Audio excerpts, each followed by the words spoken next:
Oftentimes, that's when you build these relationships that lower the dehumanization, that address the polarization. Because you're rolling up your sleeves and saying, it doesn't matter who you voted for, it doesn't matter where you might come religiously or not religiously. If we are cleaning up this part, if we are volunteering at this school, if we're feeding people at the local shelter, we're actually accomplishing a good together that reminds us that we have so much more in common than what we have that separates us.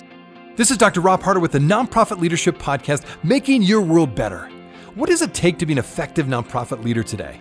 What are the biggest challenges? What are the biggest obstacles? How should nonprofits fundraise in an economy that is constantly changing?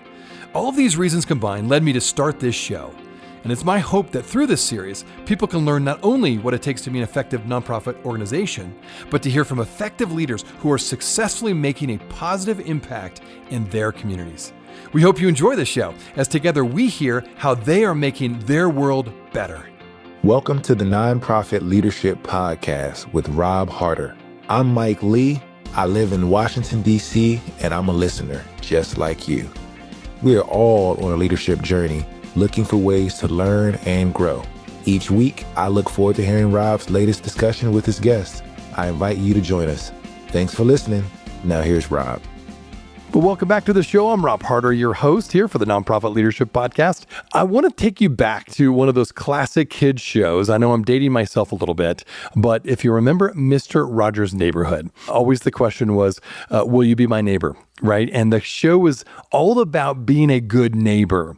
And I think about that because there was a recent documentary about his life and just kind of the ethos that he brought about during that time in America. But the ideals and the themes and the values of that show continue to be something we desperately need today. Meaning we live in a world today that it does seem like we're having less trust with people around us. The studies will show that we're less involved in our community organizations. We're less involved if you're into a faith community. You're less involved in serving the local community. And because a lot of that is there's this growing lack of trust of those around us. There's an increase in the sense of isolation. There's an increase in loneliness. So there's a lot of different things that we are, as a current society today, struggling with that fights against that whole concept of being a good neighbor. And so my guest today is going to talk all about how he's trying to lead a movement to kind of get back to this idea of how can we be good neighbors again to those in our community, on our street, in our local city, even in our local state, and then of course our country. But it starts at that local level. How to start by being a good neighbor. My guest today is Walter Kim, and he's head of the NAE, the National Association of Evangelicals. And one of the things we'll talk about among many is this new movement he's calling the Good Neighbor Day America event. And it's really more than just an event. He wants this to be a movement of really increasing neighborliness in our culture because we have gotten away from it. And when you start small with just small acts of everyday kindness, he'll talk about the power of how that can replicate and exponentially grow to impact the community, the city, and the state, and yes, even the country. So it's an interesting conversation all about how can you continue to be a good neighbor to your community, your city, your state, your country. So thanks so much for joining us today. Now on to my interview with Walter.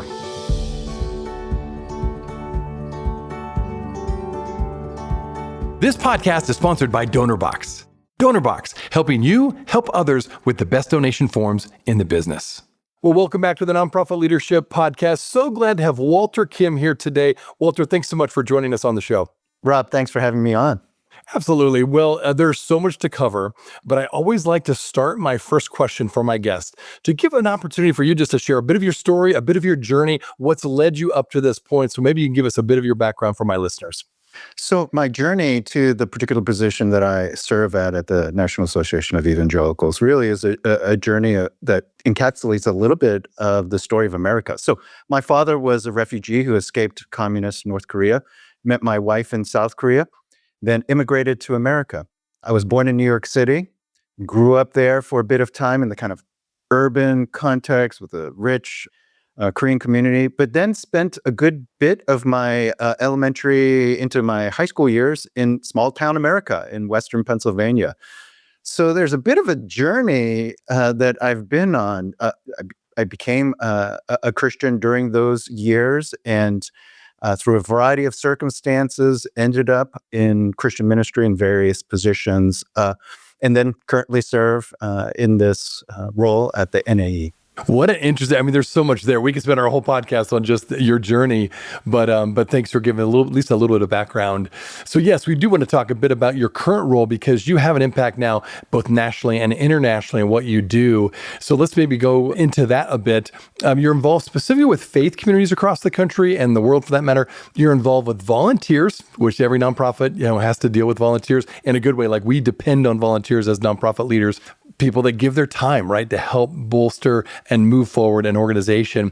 But you also work with those who choose to give money to whether it be faith communities or nonprofit organizations. So let's talk a bit about that. There is a decline, sadly, in both generosity and people giving of their time to nonprofits and faith communities. Give me a sense of why is that the case? What are the factors contributing to this decline that you've seen? Yeah, Rob, we're seeing this in so many different ways. And I think there are a lot of factors. Like any particular problem, it's usually complex in the sources of the reasoning of these phenomena.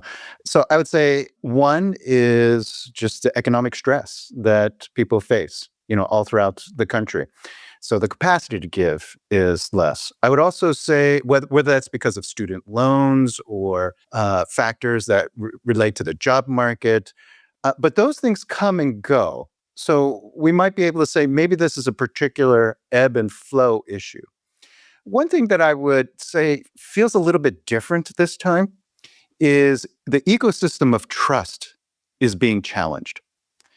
So who do I trust? When people had long-standing relationships in their community, in other words, they lived in their community, they were born and raised there, they didn't move. My own life story is a story of transition. What happens when you transition a lot? You don't even know who in the community can I trust to be doing the kind of work that I want to support. But we also are in a culture of conflict right now, where we even don't have a sense of like, what's the source of information that I can trust? And so there are all sorts of reasons that might be just the natural ebb and flow of economics. But there are particular challenges right now that I would say relate to the ecosystem of trust. Let's talk about that. I think you nailed it. I think there is a lack of trust and a growing lack of trust, which then leads to a lack of social cohesion, that idea of that collective problem solving, that when you do have trust in your community or with your neighbors or with your faith community or with your nonprofit, you can move forward. You can start problem solving. You can start dealing with issues in your neighborhood, for example. So tell me about that. Where's the trust breaking down? Maybe it's in a context in which there's a leadership failure, some kind of mismanagement among leadership. And all of a sudden, an organization, a church, nonprofit that you had once trusted, you begin to question, wow, if the leader has failed in this way, what does that say about the organization as a whole, right? So there's a breakdown of trust with respect to institutions, that the visibility of leadership failure, it has great consequences. The ironic thing is the visibility of leadership failure sometimes is a result of greater integrity of process. So the spotlight is being put on organizations, on leaders, as a matter of accountability. So there's a kind of two sides to the coin to that issue. The other thing is, I would have to say, some of the ideological debates in our country right now. At one point, you could be supportive of this type of initiative, and I'll just use my own faith context. You might support this initiative because as a Christian, you think, oh, this is a good thing that Christians should be involved in. But all of a sudden, being involved in this issue now is less a function of your faith and more of, is this a political statement? Am I aligning with a particular platform by taking up this cause in my neighborhood? That's a different kind of stressor on trust, because that trust now gets at, who's my people? What am I going to call my home? And if that is being brought into question, I'm not so sure I want to be involved in an issue that might cause me to no longer have my own place. And then that kind of vying cultural debate has all sorts of knock-on effects of, well, can I give to this organization? Can I take money from this person? Can Right. all of this, right? You talk to nonprofit leaders, church leaders, and there are all these complicating factors that it used to be a fairly simple thing. That's interesting. Okay, so let's go to, how do you rebuild that trust? And because so many nonprofit organizations and faith communities, for that matter, are so focused typically on the local level, maybe we can start there. How do you start rebuilding trust on the local level? Yeah, that local level is both a point of contention, but also a point of opportunity, because the reversal of these things requires relational proximity. You got to be close, because then the problems become real. They're not theoretical, they're not ideological, they're human. You are seeing this person with a need, and it evokes a deep sense of response. I want to do something. And whether or not you believe that it should come in this form or that form of giving or, government involvement, whatever your political stance might be, whatever your ideological tribe might be, all of a sudden you are now encountering a human need in the form of an actual human, not in the form of a statistic or a policy, not in the form of a political platform, but in the form of actual flesh and blood person and community. So one is that relational proximity takes it outside of the context of a theoretical debate, and it evokes just the human attachment that we have.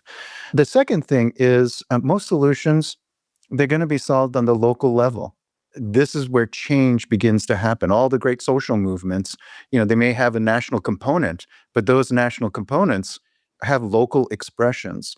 So let's reverse engineer things. Instead of focusing on how can we change the national debate so that we lower the temperature of depolarization and reduce demonization, and we just need to tweet our way into a new, realm of existence. That's not going to happen. You're going to build those relationships in our neighborhoods. Those relationships all of a sudden become a way of expanding the network of people who you call as my own. I care about this group of people. And once those things begin to expand, then you actually have concrete reasons to say, whatever might be happening nationally, whatever might be the debate unfolding in the media, I actually know these people, and I actually can see a problem start to change. And that becomes a reinforcing incentive structure. Yeah.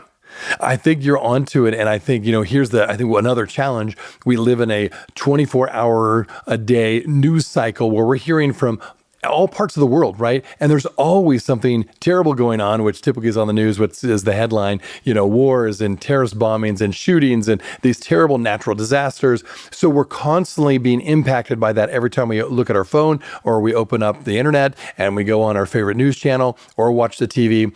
However you consume that information, you're constantly being hit with this. And I sense that pulls us away from that local context, that local connection, like you were saying.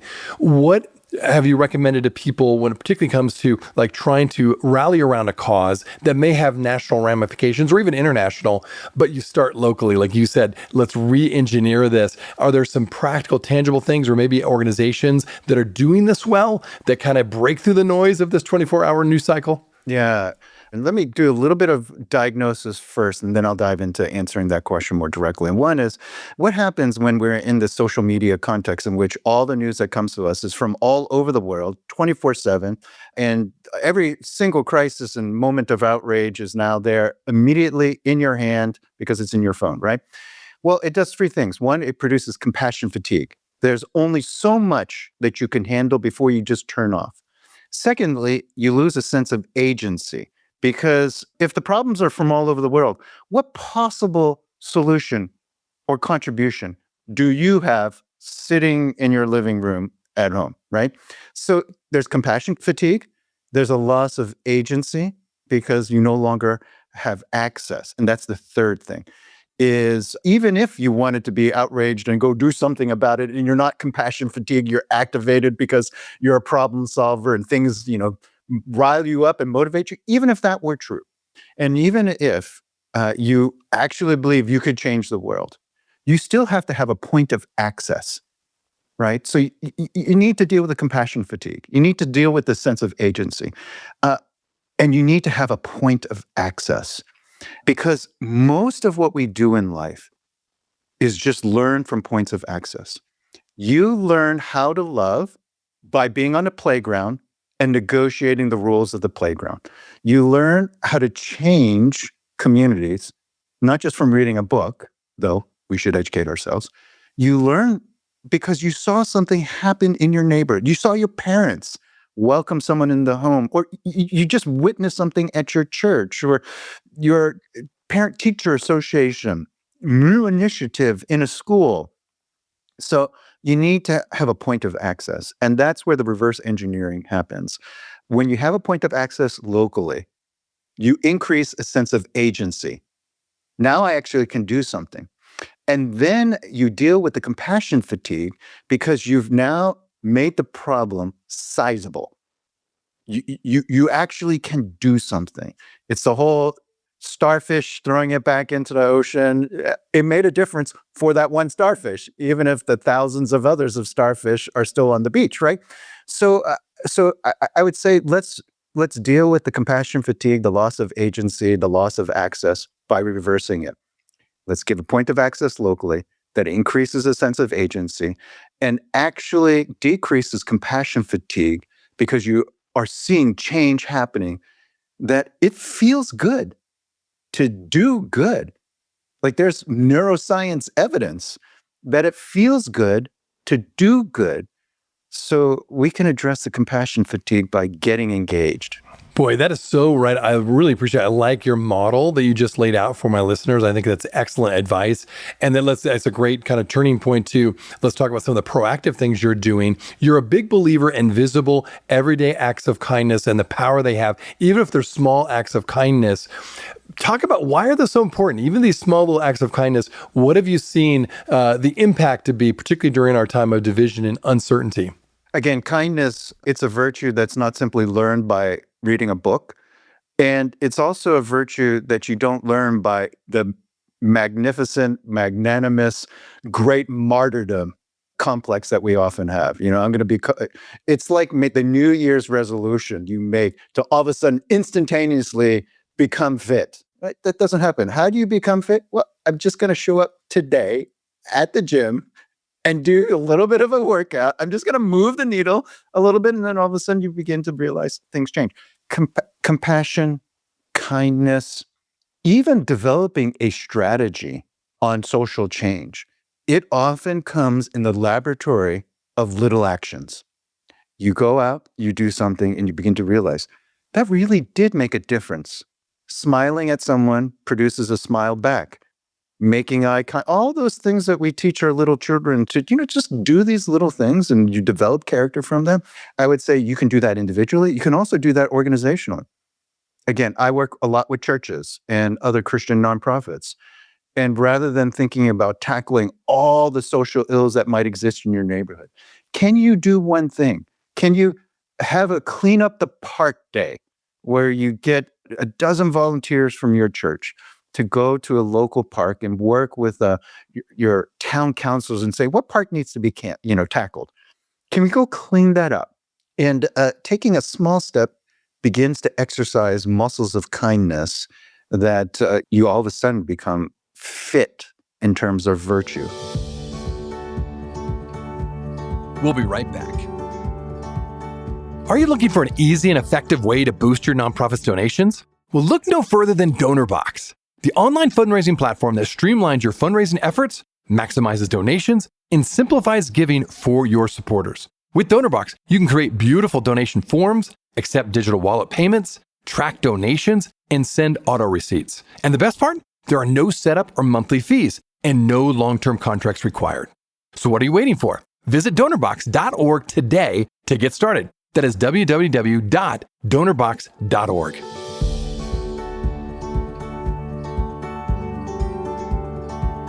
Well, and that sounds a lot like this good neighbor day America that you've really helped to launch this just everyday doing something small in your neighborhood. Maybe talk about that. Some of my listeners may have not heard about that campaign that you've helped put together. You're giving some great leadership around that. Talk about what it is, when did it start, and then how are you aiming to really strengthen communities through this movement? Yeah, Rob, when I think about anniversaries, they are often occasions not only to remember, they're also occasions to rejoice, but they're occasions also to renew. So remember, rejoice, renew. When I think about my own marriage anniversary, I want to do those things. Well, what about the anniversary of our country? We're coming up on the 250th year anniversary of the signing of the Declaration of Independence. It's a time to remember our history. Of course, there are elements of our history that we should lament, rightly so. But I would say it's not just a time to remember and rejoice, it's a time to renew. It's a time to renew the fabric of our social life. And for me as a leader of a Christian network of churches and nonprofit organizations, I think about the church as being the first network of social good in American history. This is churches right from the onset. We're feeding neighbors. We're involved in transforming educational systems, providing education for those who are around them. The original Sunday school movement was a movement to help educate children in the 1800s who are working in factories and did not have public school education. Wow. So the church actually tried to tackle a very practical need of teaching reading, writing, and arithmetic to kids who didn't have access to that. So we thought one of the best ways to celebrate America's history, to remember, to rejoice, but also to renew, is to have a day where we just call from our world churches, but we actually want this to be open to communities generally. A church may take a leadership role in forming a service event on May 16th, but we would love to have thousands of churches, of communities, volunteers, both within and outside of Christian contexts, no religious context in particular, just collaborating to tackle whatever might be a local issue. And whether you're a person of faith or not a person of faith, to see that the opportunity to remember, rejoice, and renew what it means to be an American, what it means to be a good neighbor, really can revolve around a service event. And oftentimes, that's when you build these relationships that lower the dehumanization, that address the polarization. Because you're rolling up your sleeves and saying, it doesn't matter who you voted for, it doesn't matter where you might come religiously or not religiously. If we are cleaning up this park, if we are volunteering at this school, if we're feeding people at the local shelter, we're actually accomplishing a good together that reminds us that we have so much more in common than what we have that separates us. Yeah, well said. And I feel like that kind of effort comes down to leadership, right? And this is a show on leadership, all about helping nonprofit social impact leaders go further, faster, and really to grow their organizations and lead by example. And I'm a big believer, and it's obviously not original with me. We both heard the phrase, speed of the leader, speed of the team.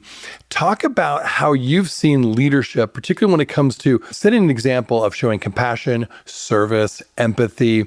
How can leaders continue to model what inspires other people to do that really speaks to what you're just talking about on a community and national level? When you're doing it yourself, there is a way that I would say a leader needs to demonstrate humility by actual involvement in the front lines of the issues. So never to forget that we are called to be practitioners, even as we're called to be strategists. That the art of delegation for a leader is absolutely essential to develop, but the practice is what keeps us deeply grounded. So I would say do it yourself, be involved yourself, because that helps you not only model, but actually helps you be genuine in that modeling. It's one thing to put on the modeling act in order to persuade people to say, oh yeah, I'm signaling to you what you should be doing. It's another thing when it rises out of a deep, deep sense of conviction. and practice yourself, right? So one, I think you need to model it and do it yourself. Secondly, I would say it becomes a part of your ongoing strategy. It's not simply a technique, but it's part of the DNA, right? So to move something from a technique or a strategic initiative to a part of the DNA of your organization. And that could show up in what you do as a staff. Do you do things together as a staff with respect to service? Are you engaged in ways in your local community that it represents who you are, not just what you do? These are the sorts of people that live this way. That, I think, is monumentally more important than a particular initiative. It's a demonstration of organization's culture, right? So we often know this, right? Culture eats strategy for breakfast every time. And I would put that a little bit further. Character is even more foundational than culture. And so if service is part of your character individually and institutionally, it forms your culture. And if it forms your culture, then it informs your strategies. Oh, I think you said that very well. And there's no doubt, yeah, character really, then from character, you build your culture. And so that's a really good reminder to all of us as leaders that it starts with you. It starts with self-leadership and setting that example, as you mentioned. And you had this great example of this Good Neighbor Day America concept. Maybe for my listeners who may be interested in getting involved, what are some of the practical ways that people can get involved, help their neighbor out, whether they're officially a part of this movement or not? What are those things that specifically, I think about food insecurity. I think about other resources that people can't access because of transportation issues or whatever. Are there things that you're already seeing as you roll this event out that people can help with? Again, whether they're officially part of the Good America Day or not, what are some of those key things you're seeing are big needs right now? Yeah, go to goodneighbordayamerica.org and you will see, look up Good Neighbor Day America, and you'll see a whole toolkit of resources and ideas that you can even sign up to find what's happening in my neighborhood. Or you can sign up your own event, your own organization, and say, we're going to host a service event. You'll see in that toolkit template letters that you can write to local leadership on, is there a project that you need? There's just so many wonderful resources there. And it could take the context of, again, not a huge thing, but it could be as creative as what your organization is already doing. Just offer what your organization is already doing. Offer the set of resources and relationships that you have. And on that day, begin to realize that what is an event that you might participate in or even host actually becomes a set of relationships that endure beyond that particular day, right? And it is an opportunity for you perhaps to initiate something, to get involved in something, but it is even more importantly a way of becoming part of the fabric within a local community of relationships and resources. So again, it could be cleaning up a park, it could be volunteering at a shelter, it could be, I know one church that in the past had run the first ever science fair for the local public high school. A public elementary school, because that church had it was a church in Boston, it had a lot of scientists in it. And they're like, well, what can we do? What can we offer? And the local public school said, we've never had a science fair. I thought, okay, that church, we can do that. We can run your first ever science fair. So it could be as creative as running a science fair for a school. Yeah. That's a great example. Well, and then to kind of take this practical example, which I encourage, I'll put in my show notes a link to the Good Neighbor Day America movement site, but also going back to that culture, and you're creating culture in your organization, whatever nonprofit you're leading, whatever social impact organization you're a part of. You talk a lot about being neighborly or neighborliness in modern society. And so kind of moving beyond whatever one believes, how can people do this well? And are there people that you or organizations that are doing this consistently well? They're just a great example that you've run across. Yeah. Well, again, from my worldview, Jesus said there are two great commands. If I were to summarize all the kind of scriptures, he said, love God and love your neighbor. And the very concrete example he gave after giving that command was a person that stopped and took care of someone that had been beaten up by robbers. This great story of the Good Samaritan and the historic enemies that existed at that time because of racial and ethnic divides, religious divides. And he took what was viewed as the enemy and made the enemy the hero of the story, who stopped by and took care of this person who had been beaten and robbed and took care of their needs. I think there are all sorts of ways that we can very creatively cross boundaries of difference. And again, to find some concrete act that, regardless of what might be your perception of, that side of the neighborhood or this group of people, what does it mean to take a step forward and to say, no, I can choose to do good. I can choose to transform culture. And it could begin with this local access point. This is incredibly important in our time. The epidemic of loneliness, the fact that the social fabric of society is fraying. People move, they're not growing up in their neighborhoods, there isn't a deep sense of place. We know all these things to be the case. Let's reverse these trends. Boy, I love what you're saying, and I think you're absolutely right. There's so many things that kind of emerge out of what we've been chatting about, whether it be the loneliness epidemic or certainly the disconnect from our neighbors. So a lot of interesting conversation going on here. So for my listeners who want to learn a little bit more about you, or again, learn more about this Good Neighbor Day for this movement that's happening, tell us where they can go. What is it? And I'll put some links, of course, in the show notes, but is there any other information you want to send on to people that are listening? Yeah, go to our website, the nae.org. You can get information there, learn a little bit more about the organizations. Rob, you had asked, what organizations are doing work. I think of the Salvation Army. They're a member organization.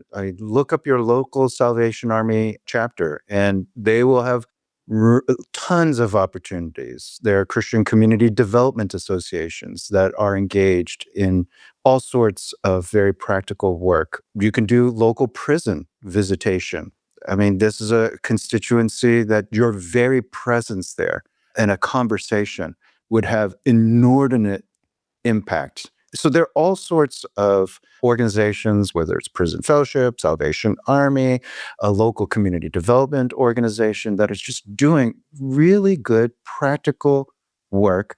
And there are all sorts of on-ramps. You're not giving away your entire life. You're just right. on-ramping on a day to do some good. Well, again, I love that you're charging all of us in a good way. You're encouraging all of us to be that good neighbor, and you're giving us a real easy way to do that. And again, thanks for your leadership and what you're trying to do in terms of creating this sense of we do belong to each other and we are to serve those around us, and start local. And you never know where that may end up. And so many nonprofit leaders that listen to the show, that I've had on the show, you're right. Like these movements that start small, they start at a local level, and then eventually they can grow if they continue to have resonance with so many people. So anyway, just a great reminder today, bringing it down to your neighborhood, your street, your community. Start there. And you never know what will happen. So Walter, thanks again. Thanks for taking time to be on the show, and thanks for inspiring us with what you're doing. Rob, thanks for having me on. You bet. Absolutely. Hey, friends. Well, I wanted you to know that this podcast can be found on iTunes, Spotify, Amazon, Google Podcasts, and wherever you listen to other podcasts. I also want to encourage you to like, subscribe, and share this podcast with others. This will actually help us get this great content out to more nonprofit leaders just like you. You can also join the Nonprofit Leadership Podcast community. Find other resources and interviews of past guests all on my website, nonprofitleadershippodcast.org. Well, thanks again for listening. And until next time, keep making your world better. This podcast is sponsored by DonorBox. DonorBox, helping you help others with the best donation forms in the business.